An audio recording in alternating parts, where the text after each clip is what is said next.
This week, we reverse our order. I can't even get my words out today. First, in the leadership and communication section, why do your employees resist new tech? Who's responsible for a safer cloud? And publicly reported data breaches stand at its lowest point in 5 years, and more. Next, we welcome Ed Amoroso, CEO at Tag Cyber, to discuss disrupting traditional security research and advisory. Business Security Weekly starts now. This is Security Weekly, for security professionals, by security professionals. Broadcasting live from G-Unit Studios in Rhode Island, it's the show where we explore the business of security to improve the security of business. Your trusted source for actionable insights on leadership, communication, and innovation. Get ready for Business Security Weekly. Most breaches are caused by exploiting oversights in basic cybersecurity fundamentals, but complex hybrid multi-cloud infrastructures make cybersecurity hygiene challenging. Red Seal can help. It shows you what's on your network, how it's connected, and the associated risk across public cloud, private cloud, and physical environments. With Red Seal, you'll get control of your cybersecurity fundamentals so you can protect your organization from the inevitable attack vectors and reduce your cyber risk. For more information, visit securityweekly.com/Red Seal. The question is simple. Have any of the systems on my network been compromised? The answer is harder than it should be. Enter AI Hunter. Active Countermeasures has automated and streamlined techniques used by the best pen testers and threat hunters in the industry to create AI Hunter, a network threat hunting solution that does the first pass of a hunt for you to identify systems that are most likely to be compromised and scores the results on a scale from 0 to 100. You can then research those systems in depth with AI Hunter. Focus your valuable time on the systems that need your expertise with AI Hunter. Sign up for a personal demo today at securityweekly.com/ACM. Welcome back to Business Security Weekly. This is episode number 185, recorded August 24th, 2020. I am your host, Matt Alderman, here in Colorado. Joining me remotely are both of my co-hosts this week. First, Mr. Paul Asadorian, recording out of the man cave. Thanks, Matt. It's good to be here. And also joining us on the lines is Mr. Jason Albuquerque. Greetings from Carousel headquarters. So last week you two are in studio. This week nobody's in studio. It's really funny. Yeah, we're just crazy today. We're living on the edge. That's it. Our next technical training on August 27th will teach you about boot hole, SIG-RED, and SM bleed, how to prioritize and remediate vulnerabilities. Also learn how to extend the enterprise network for remote workers and protect your home network on September 10th. Visit securityweekly.com/webcast to see what's coming up, or visit securityweekly.com/on-demand to view our previously recorded webcasts. So we're going to do articles first, gentlemen, and then we'll welcome Ed on in the second segment. And Paul, you nailed this right before the show. The first article, Cybersecurity New Normal Needs Change in Process, CISOs say. And you're like, didn't we cover this last week? Not quite, not the same story. Or the week before. I feel like sometimes it's like Groundhog Day. Yeah. Well, I brought this article in because I start reading this article and I'm like, okay, so the two recommendations here are cleaning up security and moving forward. What does that mean? That's a good question. I mean, you know what? At the end of the day, guys, we're looking at a workforce that may never return to an office, right? I mean, we've talked about this in previous articles and in research that we've done that some CFOs are sitting back saying, why do we own all these brick and mortar places? So, it's inevitable. We're going to have to update processes. We're going to have to update our strategies because we're looking down the barrel of potentially having more remote workforce than we ever had. And hey, by the way, having it thrust upon us, in a matter of months when some people may have only had that in their plans for their, 2-3 year plan. Yeah, I agree. I talked to a couple CEO buddies of mine, startup companies locally, right? Mm-hmm. It's like, hey, what are you guys doing? What's going on? They're like, look, office is shut down through the end of the year for sure, till January 1st. And some of them are in lease renewals. And they're like, look, we're probably not going to renew our lease.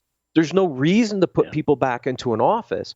So I think you're already starting to see this, Jason, is that People are going to stay more remote. They figured this out over the last 5+ months. And so now they're thinking about, all right, real estate, security controls, et cetera. The one thing I did hear, though, that I thought was interesting is they still need a place to get together periodically. Maybe it's not every single day, but they need a place to go. But that means a lot of people stay remote, and that puts a lot more pressure on remote workers and protecting those remote workers versus kind of the brick and mortar security, data center controls we're used to.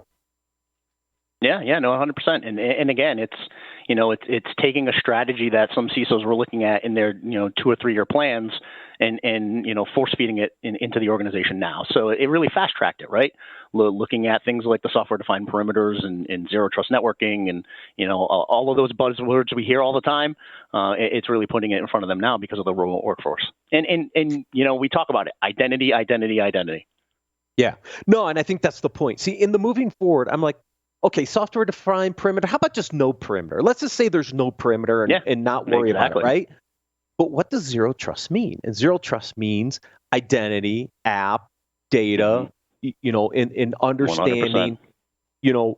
Kind of deny and then manage exceptions to allow instead of what we've traditionally done, which is allow and then deny by exception. I mean, that's the way I think we have to think about our security controls is we have to almost deny by default and then figure out what we're going to open up in this remote world. I think that it's interesting. I think people are going to get back to the office. Maybe not everyone, but I think there's a lot of people that it sounds good to work from home now, but in a year or two things will change. So you're going to see, I think, some people go back into the office.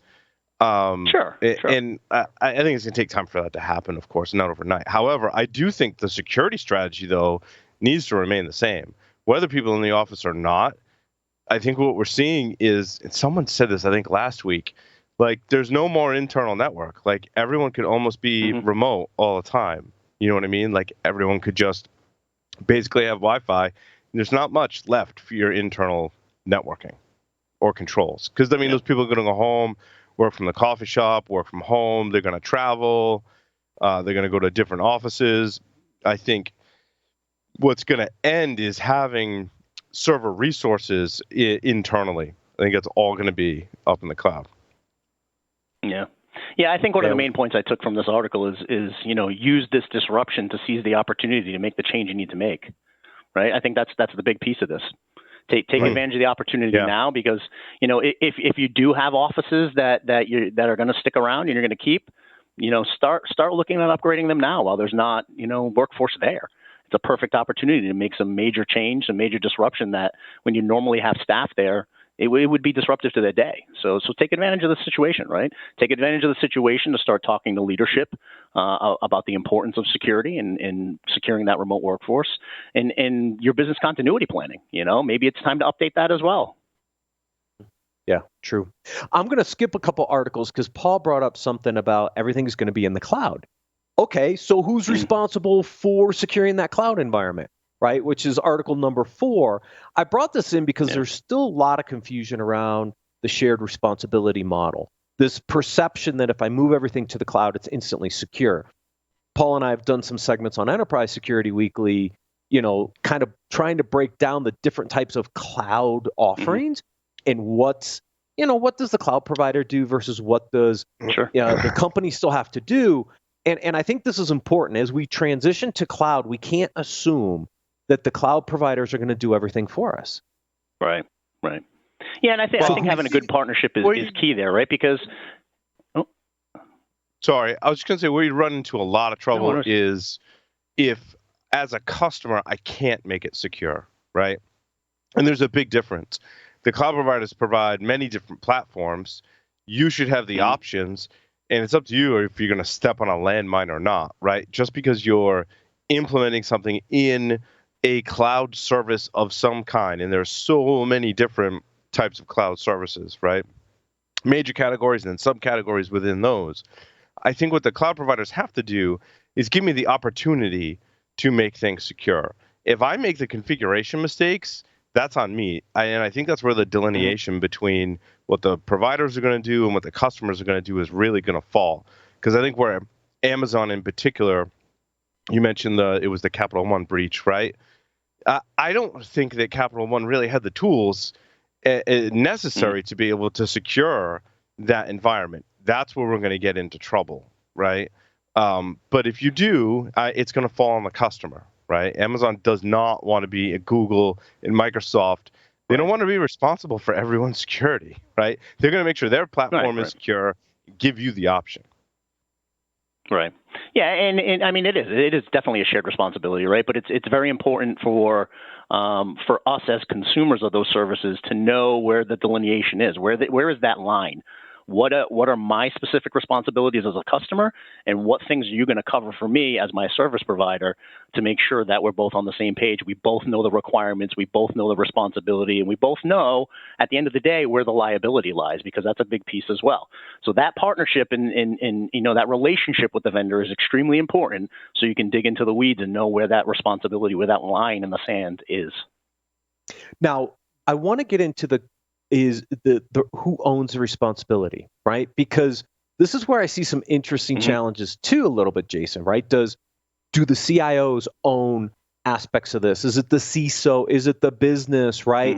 It's got to be probably a combination of all, because all of them have to be part of this discussion of moving this infrastructure into the cloud and understanding where some of that delineation is, even internally, right?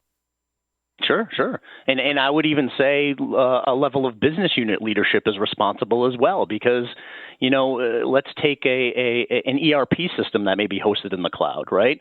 I mean, your CFO and the finance leadership are making decisions on that platform as well. So they're key stakeholders in making sure it's secure and making sure that their end users are following a secure process, right? So it's a relationship across the board. Yeah, absolutely. Should state and local governments obtain cybersecurity maturity model certification?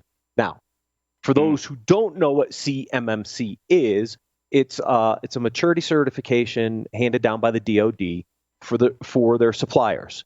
There's a lot of concerns about intellectual property theft and things that have happened in the federal government. DoD comes out, puts this certification process in place, and if you don't meet a certain maturity level, there's certain types of contracts you can't get. Okay, great for the Fed. So this article says, well, would this help state and local municipalities actually help get their act together? And I think the base answer is yes, probably, but where does it help and where doesn't it help? And I thought the interview did a really interesting a way to kind of flush out, don't treat this as compliance, treat it as kind of this ongoing maturity to mature your security program. And in that case, it's beneficial. I think most municipalities I agree. And I mean, at the end of the day, the interview was with the CIO of Atlanta, and that was prior to he was the CISO of Atlanta, and that was prior to the ransomware attack, right? So it was the CISO maybe for a couple of years before that. But I spent a good decade in local government, and at the end of the day, I can say having some level of a structure and a maturity model that's not compliance based, that's actually maturity level based, is important. Now, my biggest concern for local government, and I put state, local, and to be honest with you, education in there as well when I lump them in. I don't know if they have the resources to do it. That's going to be the problem, right? So, number one, do they have the leadership that's going to have the strength to say we need to focus on cybersecurity? I don't know. And then do they have the talent that they can bring in to actually make it happen? That's the biggest concern that I have.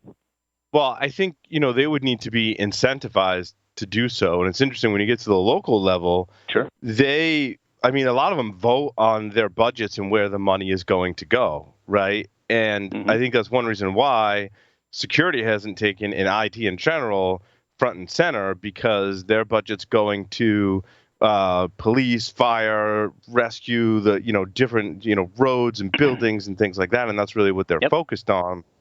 And there's also I mean, a lot of states, even states outside of Rhode Island, there's a lot of corruption, right? So the money's going where the money's going because someone knows someone. Let's just be frank, in a lot of state and local governments. If there was a mandate that said, well, you have to meet this certification, I mean, instantly at day zero, 99% of municipalities wouldn't meet that, right? But if you incentivize and said, hey, look, as you improve in your cybersecurity, you're going to qualify for other programs that can help you out in other areas of your budget. I think that's the only way that it works. Sure. Yeah, and other things they can do is help minimize some insurance rates, help their bond rating. I mean, there's so many different things that they can do to incentivize municipalities and state and local governments to actually do this. But it has to become a mandate if we were to do that, right? Because they had the hands of those decision makers, right? The politicians, the mayors, the councils, they have to have a reason to do it. Because the first thing they're going to do is they're going to cut security, right? 80%, at least here in Rhode Island, 80%, right around 80% of every tax dollar goes to education. Yep. Right? I mean, think about the that. Biggest bill. So you're taking 80% of that tax base and throwing it at the school systems. So there's only a little bit of money left. Right.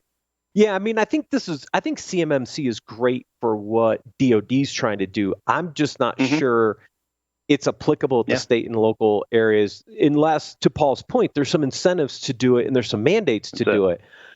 It's a great way to measure yourself, but I'm not sure many state and local municipalities, one, care, but number two, have the resources to actually go through the process. That's it.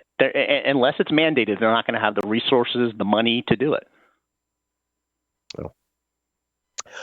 This next article, I don't have a challenge with. I'm curious on your thoughts, Jason. Why do your employees resist new tech? I think our employees embrace new tech, but that's I'm in a different environment. I'm probably a bad example to speak to this because we're a technology company, right? So I mean, at the end of the day, we're a technology services and a managed services organization. I mean, I can think of maybe some departments who may be resistant to new technology, and honestly, it's a combination of things, right? It's some of it's just the parochial nature of doing business, and people like to do what they normally do. It's the same as we've always done, and we don't like change. Some of it is, IT needs to take some ownership in really looking at reskilling folks, training, having a long-term strategy that's based on adoption, because, we see it with our customers all the time where they'll invest in technologies and then, a year or two later, they're realizing, wow, we're not even getting 30% of what this platform can do, right? So they're not succeeding on the adoption side of it. So, I can see that as a big issue, right? They're not focusing. They're focusing on the big reveal, and they're not focusing on the long-term strategy of whatever platform they're on, whatever technology they're on. Yeah, but Jason, you nailed it, big right? Reveal. Like, people don't like change. I mean, just in general, technology aside, right? People are resistant to change, right? I mean, it's the whole reason why the book "Who Moved My Cheese" exists, because everyone in some way resist change. You may not, be in the extremes like I talk about in the book, as there being three distinct, different people, but those I think those three personas they kind of describe, everyone's one of those three in different aspects of their life. And I think that a lot of people are resistant to change because they've been burned by it in the past, right? Especially, folks that have worked for a company that has adopted technology anytime in the past 30 years. Chances are you're not in IT, right? You're in accounting or finance or wherever, and you've been burned by some technology upgrade, right? And that just kind of makes you resistant to that technology change. Yeah. And I think the third reason is really it could get in the way of their job rather than enable it, right? Sure, I'm curious. Yeah, and that's a big piece of it too, right? I mean, that having that continuous adoption strategy means that you're getting with the end users. You're having the conversations with the end users proactively, so you know what's working, what's not working. You can adjust on the fly, right? So, like I said, it's not the big reveal; it's the journey. It's really something that the success of the platform, the success of the technology is a long-term thing. Yep. But I'm curious, in the environment that we're in, do we have a choice, right? If we think about the conversation we had on the first article where, all of our computing infrastructure is going to be in the cloud, we're going to have some of this new tech shift. Does this environment that we're in make this new adoption easier because we need this new tech adoption to actually get better? Or do we still see this resistance to change? I'm just curious how the current environment potentially resolves some of this because we don't really have a choice. Yeah, I think in some instances it may make it easier, but in other instances you may run into different roadblocks, right? Because now you have to roll out net new technology where you may have been able to get, the key stakeholders in a room and really hash it out. Now everybody's remote, right? So now it's remote meeting after remote meeting after remote meeting to try to get this technology adopted.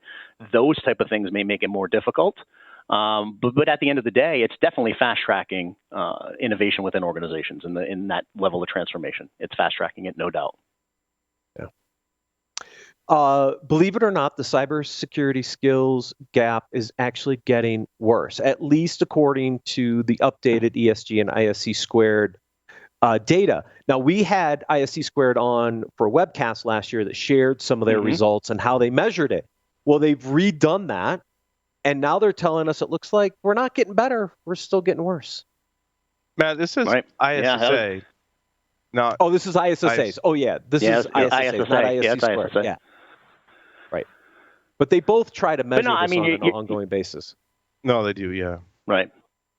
Yeah. I mean, I was surprised that we weren't making any headway. If anything, it looks like we're stagnant, right? I mean, at the end of the day, when you're looking at the numbers, it just kind of looks like there's zero improvement. We're not getting any better. Yeah, we're just kind of what they say, we're treading water or drowning, one or the other, right? But we're not getting better. Right. Yeah. Right. I thought it was surprising that only 7% claim that their organization has improved, where 45 say things are gotten worse, or 48 they're the same. I mean, that's just overwhelming numbers that we are either stagnant or declining. Right. Well, I think it's a at the end of the day, my fear is the need is increasing, though, right? More and more executives are getting in tune to the need for strong security.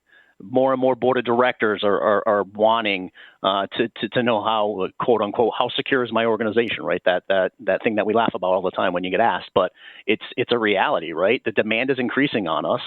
The supply of talent is limited. So what does that mean? What's the law of unintended consequences there? Now we're overworking our staff. We're giving them more responsibilities. We're putting them in situations where maybe their skill set doesn't allow them to be successful in that role now. That's the scary part for me. Well, I think COVID had some interesting things that it did to the skills, both acquisition as people were in school and various programs, and did an interesting thing to the hiring. Some people were hiring, some people weren't, some people changed how they were hiring. So I think that kind of threw the whole trend, through a loop. Yeah, for sure. Speaking of trends, publicly reported data breaches stand at its lowest point in 5 years. However, it's not all rosy. The number of records exposed has increased 4 times by 4x. Yeah. So I thought it was interesting. They, the headline is lowest number reported in 5 years, but the number of records is like 4 times. Yeah. Yeah. That's because either people don't know they've been breached, or they are breached and they're just not talking about it. And when it's big enough that you're like, wow, we should probably talk about it, that's when they're disclosing them, and that's when the number of records is up. Yeah. That's just my theory. It's funny. I mean, this article made me go back and take a look at some of the recent breaches of this year, right? So it's like Marriott, 5.2 million guests were affected. You have MGM that had 142 million guests affected from back in February. I mean, they're massive, right? I mean, the level of records that are getting exposed are huge. Yeah, I think what you're seeing, I think this is the interesting part, is that although we may be a little better off in preventing more breaches, when we get breaches, they're bigger. They're going after larger targets, I think. And so when we have a breach, we're talking millions of records. Right. And the crazy part that I pulled out of this article was in the first half of 2020, the main cause of those breaches were misconfigured databases and services. Misconfiguration. Yeah. I say it till I'm blue in the face. Configuration isn't sexy, but it is what is leading to a lot of these breaches. A misconfigured S3 bucket, boom, all these records get out. We were talking about the cloud. One of the biggest challenges in the cloud, like 80+% of cloud breaches are due to a misconfiguration in the cloud service. There was a podcast host at one time that said misconfiguration leads to compromise. I know who that was. It's me. It was you. It was Paul. And it was also interesting, healthcare and information sectors were the highest two here. And I mean, that doesn't surprise me, right? If I think about the information sector, I'm thinking Facebook's and in the technology space where you have lots of people on. But healthcare has been this uptick in trend going after health information, and that's just scary. You think we've shifted to quality over quantity? Quantity of organizations getting attacked. They're going after the quality. How many records can I pull out of this one organization? Right. Exactly right. Be very specific, very targeted, and know when you get in, you're going to get a large dump of data, and that's where appears the attacks have shifted. Right. Going after the big fish. Yeah, exactly right. All right, gentlemen, that's all I had today. We're going to take a quick break and then welcome Ed Amoroso.